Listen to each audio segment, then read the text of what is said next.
नमस्कार छात्रों आज जो नोटिफिकेशन है, आज जो वीडियो लेके आया हूँ वो रिक्त संख्याओं पदों की देखोगे तो 513 पदों की वैकेंसी आई है। और कहाँ से आई है तो उत्तर प्रदेश से आई है, यूपीएससी से आई है, यूपी लोक सेवा आयोग से आई है। उत्तर प्रदेश लोक सेवा आयोग से ये शिक्षा संबंधित वैकेंसी है। इसमें ना ही तो आपको नेट की जरूरत मांग रहा है और ना ही आपको बीएड की जरूरत है या एमएड की जरूरत है।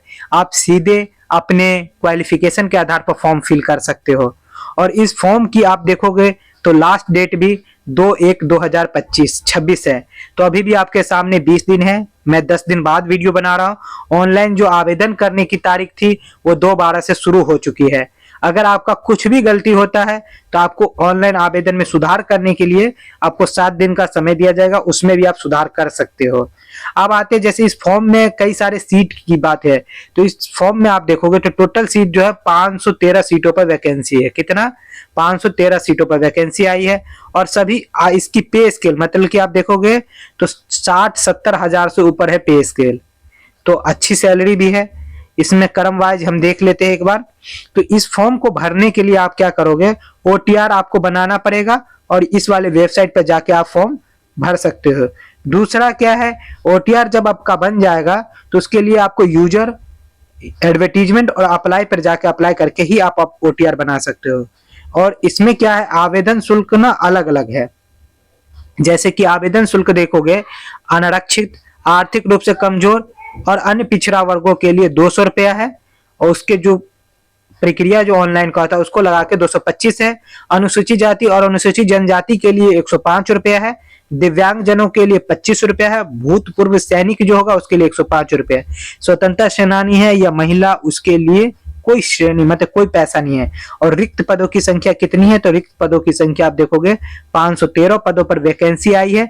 और इसमें सीधा वैकेंसी है, कोई आपको ना नेट ना जेट ना कुछ भी नहीं चाहिए, ना बीएड चाहिए, सीधा आप फॉर्म भर सकते हो। दूसरा, इस पे हम जो भी बात करेंगे महत्वपूर्ण बात करेंगे, इधर उधर की बात नहीं करनी है। तो इसमें वैवाहिक की जो भी परिस्थिति बता रहा है, ऐसे विवाहित पुरुष अभ्यर्थी जिनकी एक से अधिक जीवित पत्नी हो या महिला अभ्यर्थी जिनमें किसी ऐसे व्यक्ति से विवाह किया है जिनसे पहले से ही एक पत्नी हो, पात्र नहीं होंगे।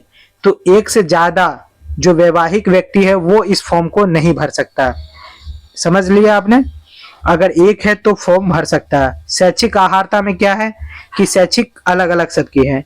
तो इसमें आप देखोगे कहीं पे भी अभियांत्रिक प्रौद्योगिकी में जो सब्जेक्ट है, इससे जो संबंधित जो रिलेटेड है, तो विद्युत है, यांत्रिक है, सिविल है, इलेक्ट्रॉनिक है, केमिकल है, कंप्यूटर है, पेंट टेक्नोलॉजी है, प्लास्टिक मोड टेक्नोलॉजी है, टेक्सटाइल टेक्नोलॉजी है, फुटवियर है, टेक्सटाइल है, लेदर टेक्नोलॉजी है, इंस्ट्रूमेंट एंड कंट्रोल है। इसके लिए आप देखोगे कि इसमें पे स्केल तो बता रखा है, लेकिन इसमें कोई भी ये नहीं बताया गया प्रथम श्रेणी से आपका बीई, बीटेक और बीएससी होना चाहिए, तभी आप इस फॉर्म को भर सकते हैं। दूसरा, एआईसीटी से आपकी डिप्लोमा होनी चाहिए तभी। वास्तुकला जो है, आर्किटेक्चर की जो बात कर रहा है, इसमें प्रथम श्रेणी में होना चाहिए और 4 वर्षीय क्या आपका बीए होना चाहिए, तो भी आप ये फॉर्म भर सकते हो। इसमें भी कई सारे सहायक पद हैं जिसमें कि आप देख सकते हो। दूसरा, कार्यशाला अधीक्षक, इसमें सीधी भर्ती बता रहा, सब में सीधी भर्ती है, कोई वो नहीं है। और इसमें 10 लेवल मतलब इसमें आप देखोगे 57,000 है, तो इसमें 90,000 के आसपास सैलरी है। तो चयन जो होगा एआईसीटी का है, डिप्लोमा है तो आप फॉर्म भर सकते हो। स्नातक की वाली जो होती है वही। व्याख्याता अभिनेत्र जो राजकीय पॉलिटेक्निक एंड राजकीय चर्म संस्था एवं northern regional institute operating technology विज्ञान एवं है, जिसमें कि 4 सब्जेक्ट है, भौतिक, रसायन, अंग्रेजी, गणित। इसके लिए भी आप सीधी भर्ती देख सकते हो, कोई बीएड नहीं, कुछ भी नहीं। इसमें किसी भी शाखा में अनुप्रयुक्त विषय के रूप में भौतिक विज्ञान, रसायन विज्ञान, गणित, अंग्रेजी, हिंदी जैसे उपयुक्त विषय विशेष प्रथम श्रेणी में स्नातक उपाधि है, मतलब प्रथम श्रेणी से है तो वो फॉर्म भर सकता है, अन्यथा फॉर्म ना भरे। दूसरा, आयु सीमा जो है 21 वर्ष सबसे कम होनी चाहिए और 40 वर्ष सबसे ज्यादा। दिव्यांग जनों के लिए 55 वर्ष बताया गया है। तो सबकी अलग अलग छूट बताई गई है। जैसे कि उत्तर प्रदेश का जो निवासी होगा उसी को अनुसूचित जाति है तो उसको छूट दिया जाएगा, बाहर राज्य के क्षेत्रों को कोई छूट नहीं है। तो ये चीज भी आप देख के, जो साक्षात्कार के होगा उसमें केवल वही अभ्यर्थी साक्षात्कार के लिए आहूत किए जाएंगे, बुलाए जाएंगे जो कि पेपर में बैठे होंगे या फॉर्म सही से भरा होगा, वही ये फॉर्म के लिए जा सकता है। दूसरा, इसमें जो महत्वपूर्ण है हम उसकी बात कर लेते हैं। इसमें अब हम सीट की बात देख लेते हैं एक बार। सीट जो इसमें आई है सभी की अलग अलग आई है। तो आप देख सकते हो सीट टोटल कितनी वैकेंसी आई है, 513 वैकेंसी आई है और सबकी अलग अलग सीट है।